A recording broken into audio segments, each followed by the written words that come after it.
In the world of classic sports cars, some names are well known, while others remain nearly forgotten. But every now and then, one rare car surfaces with a story that sounds more like a mystery novel than a racing record. Imagine a car born from the leftovers of another car, built in a small English workshop, raced on famous tracks, and yet barely seen today. This is not a tale of a supercar with a price tag as long as your grocery receipt. This is about the Warwick GT, a British sports car so rare, most people have never even heard of it. The story begins with the Peerless GT, created in 1957 by Bernie Roger and John Gordon. These two engineers had big ideas and limited resources. They used the mechanical parts from the Triumph TR3, gave it a lightweight fiberglass body, and introduced the first version at the Paris Motor Show. The car had promise.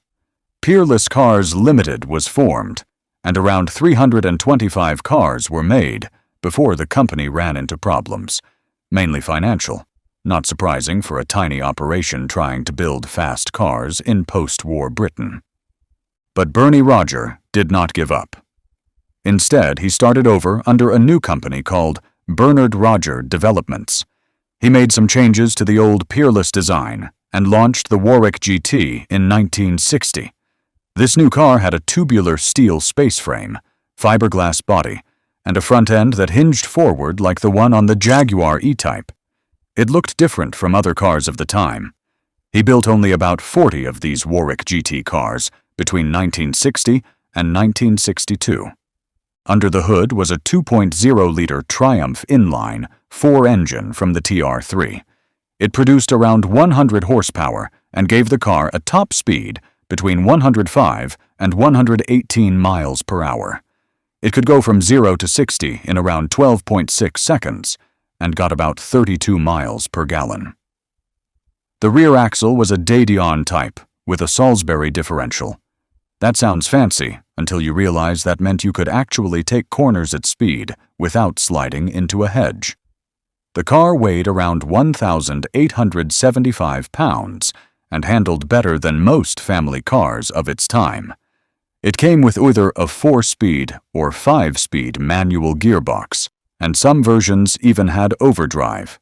Now that is something your average family minivan cannot do. There were two special versions called the Warwick GT 350. These were prototypes powered by a 3.5-liter Buick aluminum V8 engine. That gave the car over 200 horsepower. These were fast, faster than any other Warwick, and were raced at Silverstone, Goodwood, and even in the Brighton speed trials. These GT 350 were also the early steps toward a car called the Gordon-Keeble, another low-volume British GT that followed. Even though the Warwick GT had some smart engineering, the company shut down in 1962. Today, only 3 or 4 Warwick GT cars are still roadworthy. One of them, chassis number 7, even appeared for sale years ago. Most people who walked by probably thought it was an old kit car. The Warwick GT is not a car you will find in video games or see in a museum gift shop. But it existed, it raced, and it left behind just enough to make people wonder how something so interesting managed to stay so hidden. Sometimes the best stories in the car world are the ones that got parked too early.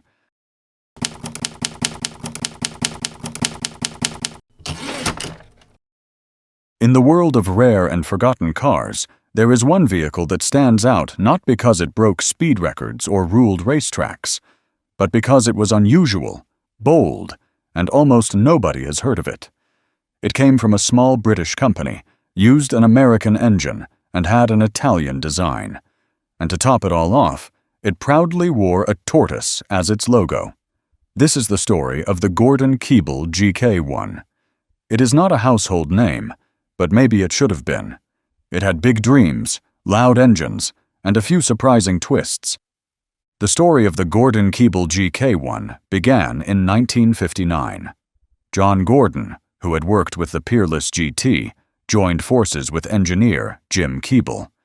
They wanted to create something different, a grand tourer that could combine American power with European style. They started with a chassis and added a 5.4-liter Chevrolet 327 cubic-inch V8 engine, the same engine used in the Corvette. It produced around 300 horsepower and about 360 pound-feet of torque. This engine impressed two important men at General Motors, Ed Cole and Zora Arkus Duntov.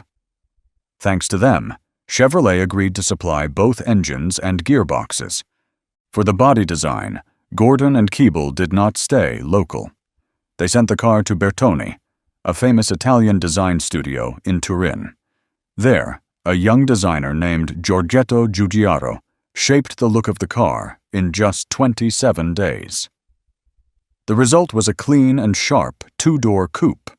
The prototype made its first appearance at the Geneva Motor Show in 1960. It turned heads not just for its shape, but for what was under the hood. Production started in 1964 in Eastleigh, then moved to Southampton. The company built a strong steel spaceframe chassis. The body was made of fiberglass by Williams and Pritchard, and later by the company itself. It had four-wheel disc brakes made by Girling, a Didion rear axle, and a front suspension with coil springs. The transmission was a 4-speed manual made by Borg-Warner. The car could go from 0 to 60 miles per hour in about 6 seconds and had a top speed of around 145 miles per hour. It weighed about 2,900 to 3,100 pounds and averaged about 13 to 17 miles per gallon.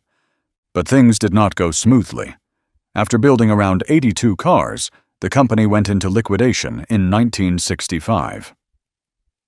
Jim Keeble and others tried to keep it going with a new company called Keeble Cars Limited. They managed to build a few more before closing for good.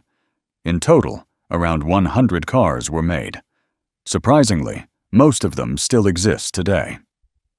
A Gordon-Keeble Owners Club was founded in 1970 to keep them alive. One strange detail is the badge, a tortoise. Why? During a photo shoot for the prototype, a tortoise wandered into the scene. The team thought it would be funny to use it, so they did. It is hard to forget a car that has a tortoise on its hood and a Corvette engine inside. The Gordon-Keeble GK1 was never a big seller, but it was fast, good-looking, and unusual. It brought together names like John Gordon, Jim Keeble, Giorgetto Giugiaro, Ed Cole, and Zora Arkus Duntov. It was built in Eastleigh and Southampton, used parts from Chevrolet and Borg-Warner, and had a design made in Turin. It is a car few people remember, but once you know the story, you will not forget it.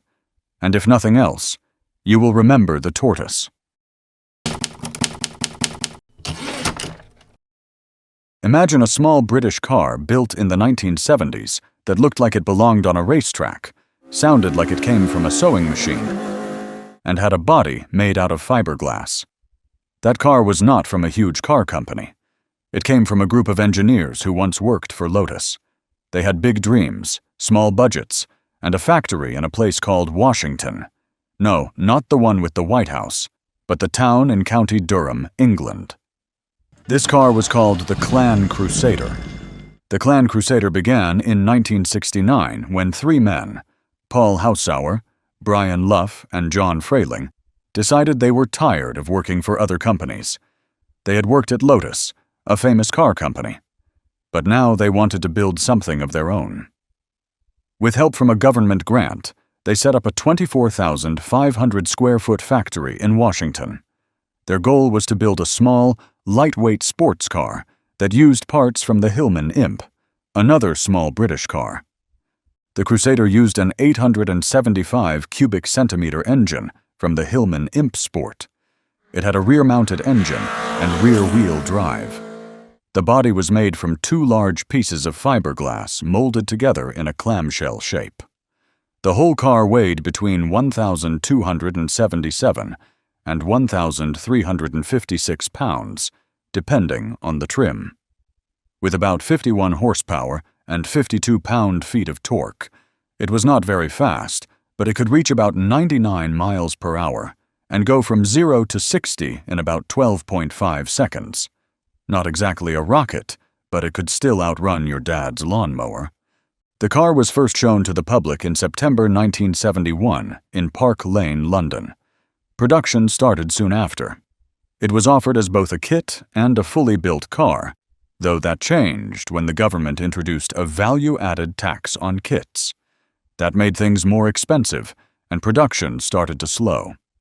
Only about 315 cars were built between 1971 and 1973. Some reports say the number might have reached 340. In 1973, a bunch of problems hit at once: rising taxes, the oil crisis, and trouble getting parts. By the end of the year, the factory closed. But that was not the end. In the 1980s, a man named Peter McCandless bought the rights and molds. He set up a new company in Northern Ireland and started building a new version of the car.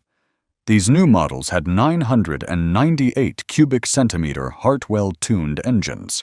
One version made 68 horsepower and another version made 78. They had retractable headlights, disc brakes, sunroofs, and even new bumpers. He called it simply the Clan. About 120 of these new road cars were made, along with 10 competition models. There was even a mid-engine prototype called the Clan Clover, powered by an Alfa Romeo 1,490 cubic centimeter engine with 105 horsepower. About 26 of those were made before the company closed again in 1987. During its short life, the Clan Crusader did well in racing. Andy Dawson finished second in the 1972 Manx Rally. Alan Conley won the 1972 Tour of Mull and the 1973 Derwent Star Rally. The car also placed in several other events like the Lindisfarne Rally and Rally of the Vales. The Clan Crusader never became a big name in the car world, but it is still remembered by people who love lightweight, simple sports cars. Some cars survive today, driven by fans and collectors. There is even a Clan Owners Club keeping the story alive. The Crusader may have had a short ride, but it left a strange and interesting tire mark on car history.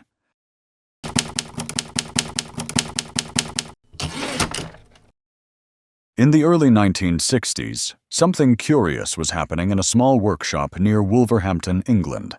A little-known car company was trying to punch above its weight in the fast-growing world of sports cars. The company was called Turner Sports Car Company Limited. Its founder was Jack Turner, a determined engineer who believed he could build small, lightweight cars that could keep up with the big names on the racetrack. What came out of his factory was not just another two-seater. It was something different, something that made car lovers stop and say, "What is that?" That car was called the Turner GT. Jack Turner started building cars in 1951. His workshop later moved to the Pendeford Aerodrome. He did not have a huge factory or a big team, but he had a clear idea: make light, simple, fast cars that could be driven on the road or raced on the weekend. His early models were based on Austin parts, like the A30 and A35, and came with small engines around 803 to 948 cubic centimeters. These became the Turner A30 and Turner 950 Sports. The cars had fiberglass bodies, rack and pinion steering, and a ladder-style chassis. They were small and quick, and about 170 of the 950 Sports were made. In 1959, the Turner Mark I was introduced. It had a few upgrades, like disc brakes and engine choices that included the Coventry Climax FWA 1097 and FWE 1216. Only about 40 of those were built. Then came the Mark II in 1960. This version had better suspension from Triumph and new engine options like the Ford 997 and Ford 1340. By 1963, Turner was using the Ford Cortina 1500. Around 150 of the Mark II were made.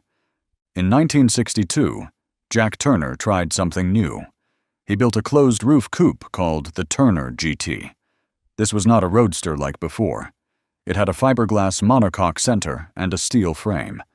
The engine options stayed mostly the same, with the Ford 1500 being the most common. Some had Coventry Climax engines, but only 9 Turner GT cars were ever made. That makes it one of the rarest British sports cars from the era. The Turner GT was lightweight and had fully independent suspension. It was fast and easy to handle. It also had a smooth design, but some said the roof looked like it had been squashed by a sandwich press. Still, the GT had racing in its blood. Turner cars won races in the United Kingdom and in the United States. One Turner even beat a Ferrari 250 GT LWB and a Triumph TR3 at Sebring in 1959. Another won the Sam Collier Memorial Trophy in the late 1950s. In 1963, the famous Turner VUD 701 won 15 of the 17 races it entered. Turner planned more, including a rear-engine car based on the Hillman Imp, but that project was never finished. Jack Turner had health problems, and by 1966, the company shut down. In total, about 670 Turner cars were ever built. That includes the GT, the Mark III, and all the earlier models. Today, Turner cars are still used in historic races. Some sit in collections, hidden in garages, probably wondering if they will ever get to go fast again.